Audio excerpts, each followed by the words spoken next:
কুমিল্লার মুরাদনগরে ত্রাসের রাজত্ব সৃষ্টি করার অপচেষ্টা করছে অন্তর্বর্তী সরকারের এক উপদেষ্টা। এমন অভিযোগ বিএনপির ভাইস চেয়ারম্যান শাহ মোফাজ্জল হোসাইন কায়কোবাদের। তিনি বলেন, স্থানীয় রাজনীতি নিয়ন্ত্রণের চেষ্টা করতে গিয়ে ভয়াবহ পরিস্থিতির দিকে ঠেলে দেয়া হচ্ছে মুরাদনগরবাসীকে।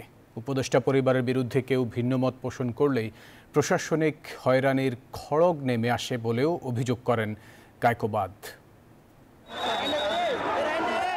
অন্তর্বর্তী সরকার দায়িত্ব নেওয়ার পর থেকে অনেকটাই অশান্ত কুমিল্লার মুরাদনগর। মামলা, হামলা আর ধর্ষণের মতো ঘটনায় প্রায়ই খবরের শিরোনাম হচ্ছে এই উপজেলা। সবশেষ উপদেষ্টা আসিফ মাহমুদের অনুসারী ও বিএনপির নেতাকর্মীদের মধ্যে ঘটে ধাওয়া পাল্টা ধাওয়ার মতো ঘটনা। রণক্ষেত্রের রূপ নেয় উপজেলা সদর। মুরাদনগরে কেন এই অশান্ত পরিস্থিতি?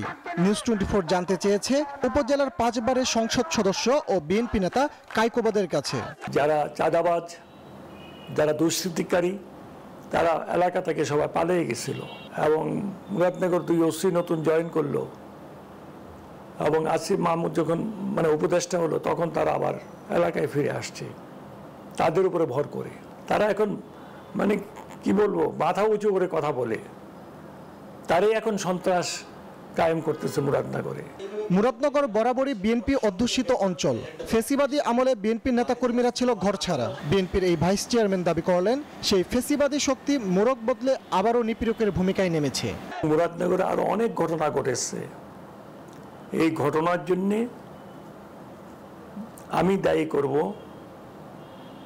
পুলিশ প্রশাসনকে, কারণ তারা মুরাদনগরে গেছে আসিফ মাহমুদের তদবিরে। ওনারা তো সব মশার বিরুদ্ধে সুরক্ষা দিতে এলো বসুন্ধরা এক্সট্রিম অ্যারোসল। মশার বিরুদ্ধে এক্সট্রিম সুরক্ষা। আসিফ মাহমুদকে খুশি করার জন্য যা বলবে তাই করতে থাকবে। ওনার ছেলের জন্য যা করার তাই তো করছে। এটা আপনারা জানেন, শুনেন। জানা শোনার চেয়ে সবচেয়ে বড় জিনিস হলো এইগুলি একটা সুষ্ঠু তদন্ত করা। তিনি বলেন, অন্তর্বর্তী সরকারের চরিত্র নিরপেক্ষ হওয়ার কথা থাকলেও একজন উপদেষ্টার ভূমিকা পুরো সরকারকে বিতর্কের মুখে ফেলছে। মুরাদনগর প্রতিরোধ তুলতে চায় আওয়ামী লীগ, যেটা শিখাই দিয়ে গেছে।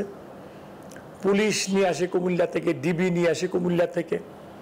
আওয়ামী লীগের ওরা এখানে জয়েন করেছে, তাদের কথাই চলে আসে। তো একটা প্রশ্নবোধক চিন্তা থাকে সবার কাছে। ওরা পার্টিকুলার কিছু লোকের বিরুদ্ধে, যেমন আমাদের বিশেষ করে যারা যারা ভালো নেতা কর্মী, তাদেরকে মিথ্যা মামলা দিয়ে জেলখানায় পড়তো।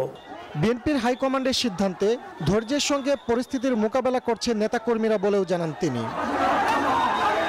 ফজলে রাব্বি সৌরভ, নিউজ 24, ঢাকা।